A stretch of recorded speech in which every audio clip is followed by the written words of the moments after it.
ശാന്താകാരം ഭുജഗശയനം പത്മനാഭം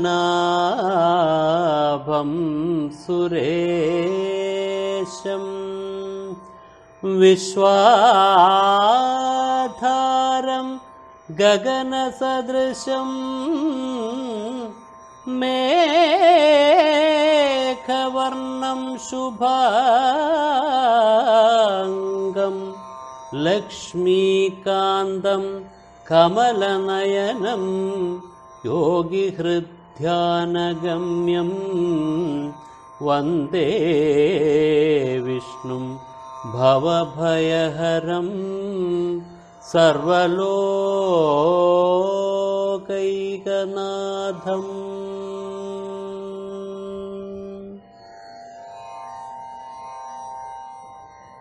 എന്റെ ഭക്തനെ തിരിച്ചറിയാനുള്ള വേറൊരു വലിയ ലക്ഷണം ഇതാണ്. നേരത്തെ തന്നെ ഭഗവാൻ സ്ഥിതപ്രജ്ഞന്റെ കാര്യം പറഞ്ഞേ, ജ്ഞാനിയുടെ കാര്യം പറഞ്ഞേ, ജ്ഞാനിയുടെ ലക്ഷണം പറഞ്ഞു, സ്ഥിതപ്രജ്ഞന്റെ ലക്ഷണം പറഞ്ഞു. അതൊക്കെ നമ്മുടെ എല്ലാം മനസ്സിലുണ്ടല്ലോ. അത് ഈ ലക്ഷണങ്ങൾ തന്നെ.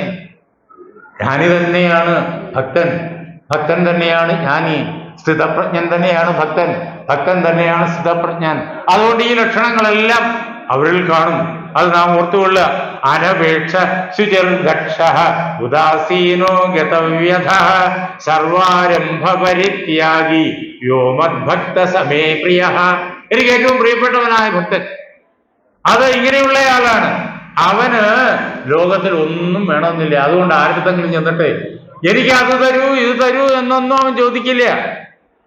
ആര് കൊടുത്താലും അവൻ അതിൽ ഒരു ആഗ്രഹവും ഇല്ല. അങ്ങനെ ആഗ്രഹിച്ചൊന്നും ആരിൽ നിന്നിട്ടും അവൻ വാങ്ങുകയില്ല. എന്തെങ്കിലും ഭഗവാന് വേണ്ടി, ലോകത്തിനു വേണ്ടി, സേവനം ചെയ്യാൻ വേണ്ടി ഒരു പ്രത്യേക വസ്തു പ്രയോജനപ്പെടുമെങ്കിൽ അത് ആരെങ്കിലും കൊടുത്താൽ അത് വാങ്ങി അതിന് ഉപയോഗിക്കും. അത്രേ ഉള്ളൂ. എന്തിനാ? ഭഗവാന് സേവനം ചെയ്യാൻ വേണ്ടിയിട്ടാണ് ആ വസ്തു കൊടുത്തപ്പോ വാങ്ങിച്ചെടുത്ത് അതിന് ഉപയോഗിച്ചു. അത്രേ ഉള്ളൂ. അതല്ലാതെ ആരിൽ നിന്നും ഒന്നും വേണമെന്നില്ല. അവൻ ശുചിയാണ്, ഹൃദയം കൊണ്ട് ശുദ്ധനാണ്. വെളുത്ത കടലാസ് പോലെ, വെണ്മയേറിയ തുണി പോലെ അവന്റെ മനസ്സ് ശുദ്ധമാണ്. അവൻ ദക്ഷനാണ്, എന്തും ചെയ്യാൻ സമർത്ഥനാണ്. അവൻ അസാധ്യമായിട്ട് ഈ പ്രപഞ്ചത്തിൽ യാതൊന്നുമില്ല. ആര്? ഈ അർജുനനെ പോലെ ജയദ്രഥന്റെ മുന്നിലേക്ക് കൃഷ്ണൻ കൊണ്ടു ചെല്ലുന്ന, മിന്നൽ വേഗത്തിൽ കൊണ്ടു ചെല്ലുന്ന ആ അർജുനനെ പോലെ കൗരവ പടയിലുള്ള എല്ലാ പ്രഗത്ഭന്മാരെയും, ദ്രോണനെയും കർണനെയും ശല്യരെയും അശ്വത്ഥാമാവിനെയും എല്ലാത്തിനെയും തകർത്ത് നിലത്തിട്ടിട്ടാണ് അർജുനൻ നേരെ അങ്ങ് ആ തേരില് ജയദ്രഥന്റെ മുന്നിലെത്തുന്നത്. വളരെ വേഗത്തിൽ കൃഷ്ണൻ കൊണ്ടുപോകുന്നു. ഇവരെല്ലാം അമ്പുകൾ കൊണ്ടുമൂടി തകർത്തെറിയും. അതാണ്. അങ്ങനെയുള്ള ഭക്തന് അസാധ്യമായിട്ട് യാതൊന്നുമില്ല. അവൻ അർജുനനാണ്. അതാണ് ദക്ഷ ഉദാസീനോ ഗതവ്യഥ. അവൻ ഉദാസീനനാണ് എല്ലാ കാര്യത്തിലും. എന്താ ഉദാസീനത? ആരിലും പ്രത്യേക താല്പര്യമില്ല. എല്ലാവരും അവൻ ഒരുപോലെയാണ്, എല്ലാ കാര്യങ്ങളും ഒരുപോലെയാണ്. ഒന്നിനോടൊരു പ്രത്യേക മമത അങ്ങനെയൊന്നുമില്ല, വ്യത്യസ്തതകളൊന്നുമില്ല. എല്ലാത്തിനെയും ഒരുപോലെ അവൻ സ്നേഹിക്കുന്നു. സർവാരംഭ പരിത്യാഗി. എല്ലാ കർമ്മങ്ങളും അവൻ ചെയ്യും. പക്ഷെ ഞാനാണ് ചെയ്യുന്നത് ഇത് എന്നുള്ള വിചാരം അവനില്ല. അവൻ അകർമ്മത്തിൽ ചെയ്യുന്നവനാണ്. കർമ്മണി അകർമ്മയ പശ്യേത്. നമ്മൾ നേരത്തെ കണ്ടല്ലോ. ആരാണോ കർമ്മത്തിൽ അകർമ്മം കാണുന്നത്, അതേപോലെ അകർമ്മത്തിൽ ആരാണോ കർമ്മത്തെ കാണുന്നത്, സ ബുദ്ധിമാൻ മനുഷ്യേഷു. അവനാണ് മനുഷ്യരുടെ കൂട്ടത്തിൽ ബുദ്ധിമാൻ. ഭഗവാൻ പറഞ്ഞില്ലേ, അവനാണ് ഭക്തൻ. അതാണ് അവൻ സർവ ആരംഭ പരിത്യാഗി. അവൻ ഒന്നും ചെയ്യുന്നില്ല. എന്താ ചെയ്യുന്നതൊക്കെ ഭഗവാനാണ്. അവന്റെ കൈ കൊണ്ട് ഭയങ്കരമായിട്ട് അവൻ ജോലി ചെയ്തുകൊണ്ടിരിക്കും. അവന്റെ പാദങ്ങൾ കൊണ്ട് ജോലി ചെയ്യും, അവന്റെ കണ്ണുകൾ കൊണ്ട് ജോലി ചെയ്യും. ഇങ്ങനെ അവന്റെ ശരീരം കൊണ്ടും മനസ്സുകൊണ്ടും ബുദ്ധി കൊണ്ടും അവൻ നിരന്തരം ആർക്കും ചെയ്യാൻ കഴിയാത്ത അത്യധികം ശക്തമായ ജോലികൾ ചടപടയെന്ന് ചെയ്തുകൊണ്ടിരിക്കും.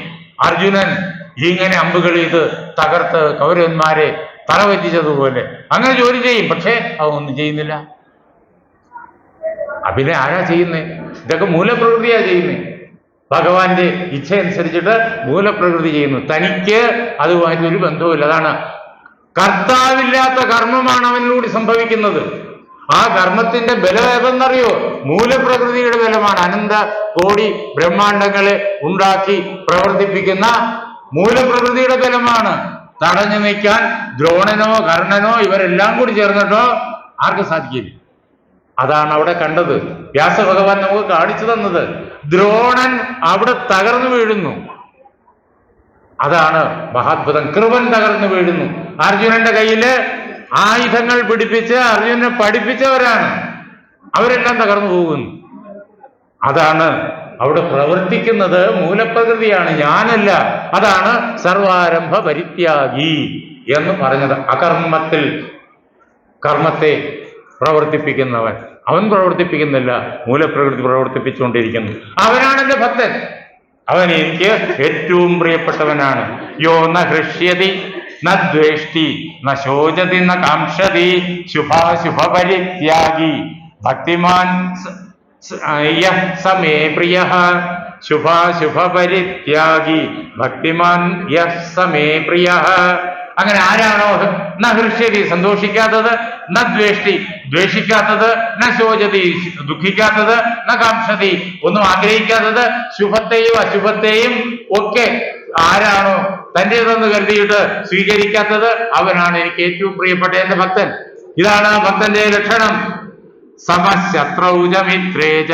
അവൻ ശത്രുവും മിത്രവും ഒരുപോലാണ്, രണ്ടു തമ്മിൽ ഭേദമില്ല. തഥാ മാനാപമാനയോ. അവന് മാനവും ഇല്ല അപമാനവും ഇല്ല, അതും തുല്യമാണ്. ശീതോഷ്ണ സുഖ ദുഃഖേഷു സമ. ശീതം ഉഷ്ണം സുഖം ദുഃഖം എല്ലാത്തിലും അവൻ ഒരുപോലെയാണ്. സംഘവിവർജിത. അവൻ ഒന്നിനോടും പ്രത്യേകമായിട്ടുള്ള മാനസികമായ ബന്ധനം ഉണ്ടാവുകയില്ല. അവനാണ് എന്റെ ഭക്തൻ എന്നറിഞ്ഞുകൊള്ളുക. തുല്യ നിന്ദാസ്തുതർ മൗനി. നിന്ദയും സ്തുതിയും അവന് ഒരുപോലെയാണ്. അവൻ മൗനിയാണ്, അവൻ ഒന്നും പറയില്ല, ആരോടും അങ്ങനെ പ്രതികരിക്കുകയുമില്ല. സന്തുഷ്ടോ ഏന കേനചിത്. എന്തെങ്കിലും കിട്ടിയെന്ന് വെച്ചിട്ട് അവൻ സന്തോഷിക്കുന്നവനല്ല. അല്പ ബുദ്ധികളായ മനുഷ്യർ എന്തെങ്കിലും കിട്ടിയാൽ സന്തോഷിക്കും. അങ്ങനെ എന്തെങ്കിലും കിട്ടിയെന്ന് വെച്ച് സന്തോഷിക്കുന്നവനല്ല. അവനൊന്നും കിട്ടാനായിട്ടില്ല, അവനെല്ലാം കിട്ടിയവനാണ്. ആരാവൻ? ബ്രഹ്മസാക്ഷാത്കാരം നേടിയ യോഗിവര്യനാണ് ഭക്തൻ. ബ്രഹ്മത്തെക്കാളും കൂടുതലായിട്ട് വേറൊന്നും കിട്ടാനില്ല. യാതൊന്നും ലഭിച്ചാലാണോ ഒരാള് സർവവും ലഭിച്ചവനായി തീരുന്നത്? അതവന് ലഭിച്ചു കഴിഞ്ഞിരിക്കുന്നു. അതുകൊണ്ട് അവൻ ഈ ലോകത്ത് എന്തെങ്കിലും കിട്ടിയെന്ന് വെച്ചിട്ട് അവൻ അതിൽ സന്തോഷിക്കുകയോ തുള്ളിച്ചാടുകയോ ഒന്നുമില്ല. അനികേത സ്ഥിരമതിഹി. ഒരിടത്തും അവൻ ഉറച്ചു വസിക്കില്ല. ചിലപ്പോ നമ്മൾ നോക്കുമ്പോഴേക്കും ആ ഭക്തൻ ഏതെങ്കിലും ഒരു വീട്ടിൽ ഉറച്ചു വസിക്കുന്ന കാണും. 50 വർഷമായിട്ട് ഈ വീട്ടിൽ തന്നെ ആ ഭക്തൻ വസിക്കുന്നുണ്ട്. അപ്പൊ ഭഗവാൻ പറഞ്ഞല്ലോ അനികേതനാണെന്ന്. അവൻ ഒരു വീട്ടിലും സ്ഥിരമായി വസിക്കാത്തവനാണ് എന്ന് ഭഗവാൻ പറഞ്ഞല്ലോ. അതെങ്ങനെ ശരിയാവും? അപ്പൊ ഈ നിൽക്കുന്നയാള് ഭക്തനല്ലാതെയാണോ? അല്ല, അയാളും 50 വർഷമായിട്ട് ഒരു വീട്ടിൽ വസിച്ചിട്ടോ അയാൾ അനികേതനാണ്. അയാൾ ആ വീട്ടിൽ വസിക്കുന്നില്ല, അയാളുടെ ശരീരം അവിടെ ഉണ്ട്, ഇത്രയേ ഉള്ളൂ. അയാള് ഭഗവാനിൽ വസിക്കുന്നു. നമുക്കാണ് നികേതം വേണ്ടത്, ഒരു വീട് വേണ്ടത്. പല പ്രകാരത്തിൽ നമ്മൾ വസ്തുക്കൾ കൊണ്ട് ഉണ്ടാക്കുന്ന അതിഗംഭീരങ്ങളായ വീടുകൾ അല്ലെങ്കിൽ ഒരു കുടിലായാൽ പോലും നമുക്കാ വേണ്ടത്. അദ്ദേഹത്തിനൊന്നും വേണ്ട. അദ്ദേഹം അവിടെ വസിക്കുന്നുണ്ട്, ചില പ്രത്യേക കാരണങ്ങളാൽ അവിടെ വസിക്കണം, അതുകൊണ്ട് വസിക്കുന്നുണ്ട് ലോക നന്മയ്ക്ക് വേണ്ടിയിട്ട്. പക്ഷെ അദ്ദേഹം വസിക്കുന്നില്ല. ഞാൻ ഇവിടെ വസിക്കുന്നു, ഇതെന്റെ നികേതമാണ് എന്നുള്ളതായ വിചാരം അദ്ദേഹത്തിനില്ല. കാരണം അദ്ദേഹം അകർമ്മത്തിലാണ്. അയാളാണ് ഭക്തൻ. അതാണ് അനികേത സ്ഥിരമതി. മനസ്സ് ഉറച്ചു നിൽക്കുന്നു ആ ഭഗവാനിൽ. ഒരിക്കലും അവിടെ നിന്നിട്ട് ചാഞ്ചല്യമില്ല. അങ്ങനെയുള്ള ഭക്തിമാൻമേ പ്രിയോ നരഹ.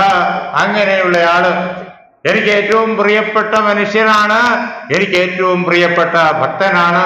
അവനാണ് ഭക്തമാൻ, അവനാണ് ഭക്തിമാൻ, അവൻ ആണ് ഭക്തൻ. അവനെ നീ അറിഞ്ഞുകൊള്ളൂ. ഏതു ധർമ്മ്യാമൃതമിതം യഥോക്തം പര്യുപാസതേ. ഇത് അമൃതമാണ് ഈ പറഞ്ഞു കേൾപ്പിച്ചിരിക്കുന്നത്. മരണത്തെ അതിലംഘിക്കാനുള്ള ഉപാധിയാണ് ഇത്. ഇത് ലൗകിക തലത്തിൽ പരിശീലിച്ചാൽ പോലും അമൃതത്തിന്റെ ആനന്ദത്തെ പകരുന്നതാണ്.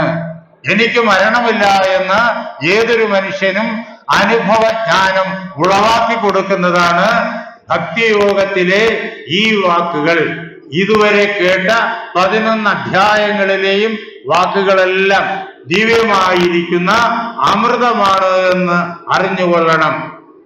അങ്ങനെ ആരാണോ ധർമ്മ്യമായിരിക്കുന്ന ഈ അമൃതത്തെ കേൾക്കേണ്ട രീതിയിൽ കേട്ട് മനസ്സിലാക്കേണ്ട രീതിയിൽ മനസ്സിലാക്കിയിട്ട് യഥോക്തം ഞാൻ പറഞ്ഞു തന്ന രീതിയിൽ മനസ്സിലാക്കി പറഞ്ഞു തന്ന രീതിയിൽ പര്യുപാസത്തെ ഭംഗിയായിട്ട് ഉപാസിക്കുന്നത് ഏതു ധർമ്മ്യാമൃതമിതം യഥോക്തം പര്യുപാസതേ ശ്രദ്ധാനാമത്പരമ ഭക്താസ്തേ ദീവമേ പ്രിയ.